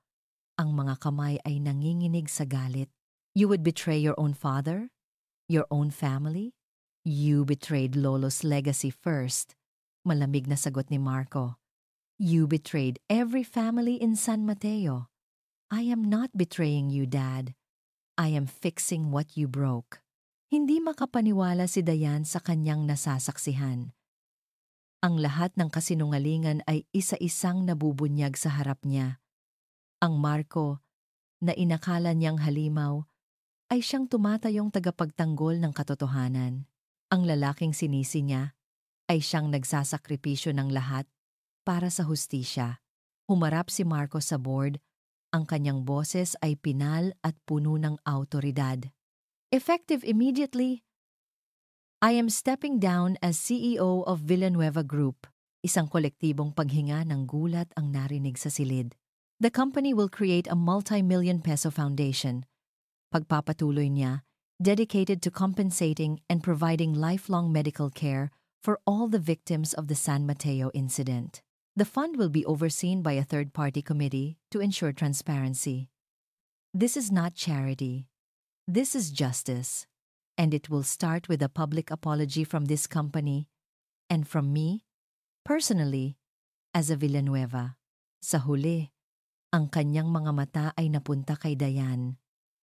Ang buong conference room, ang board, ang kanyang ama, si Isabela, lahat sila ay naglaho. Tanging si Dayan na lang ang nakikita niya, ang babaeng nasaktan niya. Ang babaeng dahilan ng lahat ng ito. Lumakad siya palapit dito. Bawat hakbang ay mabigat sa pagsisisi. Huminto siya sa harap niya. Ang mga mata ay puno ng sakit na hindi niya na sinubukang itago. Diane, patawarin mo ako. Ang mga luha ay malayang dumaloy sa mga pisngi ni Dayan. Ang lahat ng galit at sakit na naramdaman niya ay napalitan ng isang napakalaking pag-unawa at hiya. Siya ang nanghusga. Siya ang hindi nakinig. Hindi siya sumagot. Wala siyang masabi. Ang tanging nagawa niya ay tumalikod at mabilis na naglakad palabas ng silid. Iniwan si Marco na nakatayo doon. Ang puso ay wasak. Pakiramdam ay nabigo pa rin sa kabila ng pagbunyag sa lahat ng katotohanan. Lumipas ang ilang linggo. Ang iskandalo ng Villanueva Group ay sumabog sa lahat ng balita, tulad ng inaasahan. Ngunit sa halip na tuluyang pagbagsak, isang kakaibang bagay ang nangyari. Dahil sa hayagang pag-amin, paghingi ng tawad, at pagtatatag ng foundation, unti-unting nakuha ng publiko ang respeto sa bagong direksyon ng kumpanya. Si Marco Villanueva, ang CEO na nagsakripisyo ng kanyang posisyon, ay naging simbolo ng corporate responsibility. Para kay Dayan, ang mga linggong iyon ay isang malabong panaginip. Ang kanyang ina ay mabilis na lumakas pagkatapos ng matagumpay na operasyon. Araw-araw, dinadalaw siya ni Dayan sa ospital at sa bawat pagbisita, may mga sariwang bulaklak na sa mesa na hindi galing sa kanya. Alam niya kung kanino galing ang mga iyon. "Nakamusta mo na ba si Marco, anak?" Tanong ni Aling Elena isang hapon habang tinutulungan siya ni Dayan na umupo. Ang kulay ay bumabalik na sa mukha nito. Umiling si Dayan. "Hindi pa po." "Puntahan mo siya," sabi ng kanyang ina. Hinawakan ang kanyang kamay. "Pasalamatan mo siya. May mga pagkakamali ang kanyang pamilya. Oo, pero ang isang taong handang itama ang pagkakamali ng iba, kahit pa ikasira niya, ay isang taong may busilak na puso. Huwag mong hayaang mawala ang ganoong tao, anak." Ang mga salita ng kanyang ina ay tumama sa kanya. Sa loob ng ilang linggo, pinangunahan siya ng hiya at takot. Hiya dahil sa maling paghusga niya. Takot na harapin ang lalaking sinigawan at tinalikuran niya matapos nitong isakripisyo ang lahat. Pero tama ang kanyang ina. Kailangan na niyang tapusin ang giyera sa loob niya. Kinabukasan, nagpunta siya sa Villanueva Tower. Ngunit sinabi ng receptionist na hindi na doon nag-oopisina si Marco. Sa halip, ibinigay nito ang address ng isang mas maliit na opisina sa labas ng Makati, ang headquarters ng bagong foundation. Pagdating niya, nakita niya ang isang simpleng opisina na puno ng mga volunteer at mga taong humihingi ng tulong. Sa gitna ng lahat, sa isang maliit na cubicle, nakaupo si Marco, walang mamahaling suit. Tanging isang puting polo shirt lang, seryosong nakikipag-usap sa isang matandang babae. Nag-angat ito ng tingin at nakita siya. Isang saglit na pagkagulat ang dumaan sa mukha nito bago ito magalang na nagpaalam sa kausap. Tumayo ito at lumapit sa kanya. "Dayan?" Sabi nito, ang boses ay may halong pag-aalinlangan. Kumusta na ang mama mo? Okay na siya, Marco. Malakas na. Sagot ni Dayan. Salamat sa lahat. Isang maliit na ngiti ang sumilay sa labi ni Marco. Walang anuman, iyon ang tama. Nagkaroon ng isang mahabang katahimikan. Maraming gustong sabihin si Dayan, gusto niyang humingi ng tawad. Gusto niyang ipaliwanag kung bakit siya tumakbo pero walang salitang lumalabas. Umalis na ako sa mansyon, sabi ni Marco, na tila binasag ang yelo. Nasa isang maliit na kondo na lang ako. Ang bahay na iyon, masyadong maraming alaala. Tumango si Dayan. Ako rin. Naghahanap na kami ni nanay ng bagong apartment. Good! Sabi ni Marco. That's good! Muli, katahimikan. Ito na ba yon? Isang pasasalamat? Isang kamustahan? At pagkatapos ay magkakanya-kanya na sila ng landas? Ang ideyang iyon ay nagdulot ng isang matinding kirot sa puso ni Dayan. Babalik na ako sa probinsya. Pagpapatuloy ni Marco, na tila naghahanda ng magpaalam. Tutulong ako sa pag-rehabilitate ng ilog. Marami pa akong kailangang ayusin doon. Marami pa akong kailangang patunayan sa sarili ko. Ang mga salitang iyon ang gumising kay Dayan. Kung hahayaan niyang umalis si Marco ng ganoon lang, pagsisisihan niya ito habang buhay. Marco, sandali! Sabi niya, ang boses ay mas matatag na ngayon. Pwede ba tayong mag-usap? Sa labas, naglakad sila papunta sa isang maliit na parke sa tapat ng gusali. Umupo sila sa isang bench sa ilalim ng isang malaking puno ng akasya, may ilang metrong pagitan sa kanila. Ang ingay ng syudad ay tila humina. Marco, I'm sorry. Panimula ni Dayan, nakatingin sa kanyang mga kamay na nasa kandungan. Sorry kung hinusgahan kita. Sorry kung hindi ako nakinig. Natakot ako. At nagalit. At nasaktan. Tumingin si Marco sa kanya. May karapatan kang masaktan, Dayan. Ang pamilya ko. Sinaktan namin kayo. Pero hindi ikaw yon. Giit ni Dayan. Sa wakas ay tumingin na sa mga mata nito. Nakita ko kung sino ka talaga. Nakita ko ang Marco na nag-alaga sa akin. Ang Marco na gumalang sa nanay ko. At ang Marco na handang isuko ang lahat para sa tama. At yung Marco na yon, ayaw kong mawala sa buhay ko. Isang emosyon na hindi pa nakikita ni Dayan dati, ang dumaan sa mukha ni Marco. Isang halo ng pag-asa at takot. Ang kontrata natin. Tapos na. Malaya ka na. Alam ko, sabi ni Dayan, isang maliit na ngiti ang namuo sa kanyang mga labi. Sinimulan natin to sa isang kontrata, Marco, sa isang kasunduan na puro kasinungalingan.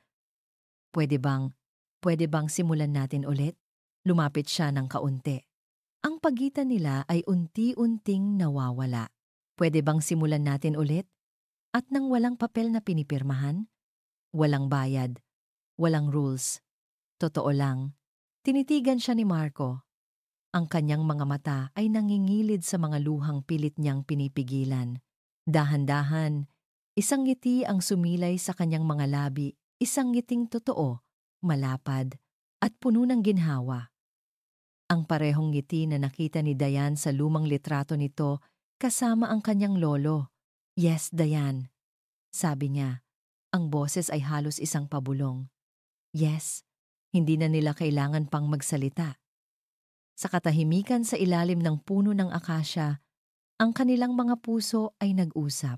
Ang lahat ng sakit, lahat ng pagtataksil, lahat ng kasinungalingan, ay unti-unting hinilom ng pagpapatawad at ng isang pag-ibig na sinubok ng apoy. Makalipas ang ilang buwan, sa isang simpleng parke sa San Mateo, magkasama silang nakaupo sa isang bench. Pinapanood ang paglubog ng araw sa ngayon ay malinis ng ilog. Inakbayan siya ni Marco at isinandal ni Dayan ang kanyang ulo sa balikat nito. Ang hangin ay sariwa at ang katahimikan ay puno ng kapayapaan. Sabi ko sa'yo, Ako ang solusyon sa problema mo. Mayabang na biro ni Marco. Napangiti si Dayan. Tumingala siya dito. Ang kanyang mga mata ay sumasalamin sa ginintuang kulay ng papalubog na araw. Hindi! Sagot niya. Ikaw ang naging pinakamagandang problema ko. Nagtawanan sila. Isang tawang malaya, masaya, at puno ng pag-asa. Hindi ito ang perpektong pagtatapos na tulad sa mga fairy tale.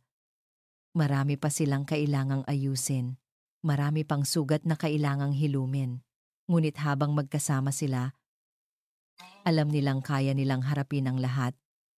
Dahil ang pag-ibig nila, na nagsimula sa isang kontrata, ay naging mas matibay pa sa anumang pirma sa papel. Ito ay isang pag-ibig na pinatunayan ng sakripisyo, itinayo sa pagpapatawad, at sinelyuhan ng isang bagong simula. At dito nagtatapos ang kwento ni Dayan at Marco, isang kwentong nagsimula sa isang kontrata, ngunit tinapos ng tunay na pag-ibig mula sa kaibuturan ng aking puso. Maraming salamat sa inyong walang sawang pagsubaybay at pakikinig sa bawat kabanata ng kwentong ito. Ang samahan ninyo sa akin sa paglalakbay na ito ay isang karangalan na hindi ko malilimutan habang isinusulat ko ang bawat salita. Kasama ninyo akong kinilig sa mga tahimik nilang sandali, nasaktan sa mga pagtataksil, nagalit sa mga kasinungalingan, at higit sa lahat, umasa na sa huli ay mananaig pa rin ang pag-ibig. Ang paglalakbay ni Dayan at Marco ay naging paglalakbay na rin nating lahat. Sana po, sa pagtatapos ng kanilang kwento, baunin ninyo ang mensahe na ang tunay na pag-ibig ay hindi kailanman nabibili o nakasalalay sa isang kontrata. Ito ay pinapatunayan sa sakripisyo, pinalalakas ng pagpapatawad, at laging nakakahanap ng pag-asa para sa isang bagong simula, gaano man kapait ang nakaraan. Nais kong marinig ang inyong saloobin. Anong aral ang pinakapumatak sa inyong puso? Saang bahagi kayo pinakanaantig?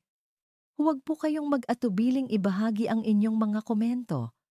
Ang bawat isa ay mahalaga at nagsisilbing inspirasyon para sa akin. Muli, ang aking taos-pusong pasasalamat. Hanggang sa susunod nating kwento. Ako po ang inyong lingkod, ang inyong tagapagsalaysay,